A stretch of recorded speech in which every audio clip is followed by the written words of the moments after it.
NEET தேர்வு ரத்து பண்ணு சொன்னாங்களா? பண்ணாங்களா? நீட் தேர்வு ரத்து செய்வதற்கு ரகசியம் திரு உதயநிதி ஸ்டாலின் சொன்னார். ரகசியத்தை வெளியிட்டாரா? இப்போ கடந்த கூட்டத்தொடரில் முதலமைச்சர் சொல்லிட்டார், உச்சநீதிமன்ற தீர்ப்பு இருக்குது, அதை நாங்கள் இருக்கின்ற காரணத்தால் நாங்கள் நீட் தேர்வு ரத்து செய்ய இயலாது என்று. நாங்களும் உச்சநீதிமன்றத்தில் தீர்ப்பு இருக்கிற காரணத்தினால தான் அந்த நீட் தேர்வை நாங்கள் ரத்து செய்ய முடியல நாங்கள் சொன்னோம். ஆனால் கவர்ச்சிகரமாக பேசி அவர்கள் அறிக்கை மேலே அறிக்கை விட்டு மாணவர்கள் பெற்றோர்களை ஏமாற்றி வாக்குகளை பெற்று ஆட்சி இருந்த பிறகு இப்போ கை விரிச்சிட்டாங்க. இவர்களால் இன்னைக்கு 25 மாணவ மாணவி உயிரிழந்திருக்கிறாங்க. இதுக்கு முழு பொறுப்பு திமுக தான். அது மட்டும் இல்லை, நீட் தேர்வுக்கு விலக்கு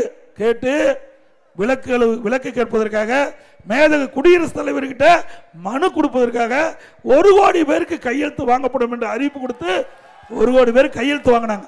திமுக 1 கோடி பேர் கையெழுத்து வாங்கினாங்க. இந்த வாங்கின மனுவெல்லாம் எங்களுடைய சேலம் மாவட்டத்தில் பெத்தநாயக்கம்பாளையத்தில் திமுக மாநில இளைஞர் மாநாடு நடந்தது. அந்த மேடையில் கொண்டு போய் வச்சிருந்தாங்க.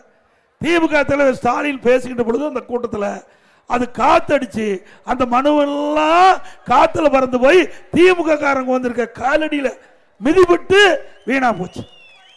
நல்லா நினைச்சு பாருங்க. இவர்களா இந்த மக்களுக்கு உதவி செய்ய போறாங்க? செய்வாங்களா? மக்களை ஏமாற்றுகின்ற அரசாங்கம் திமுக அரசாங்கம்.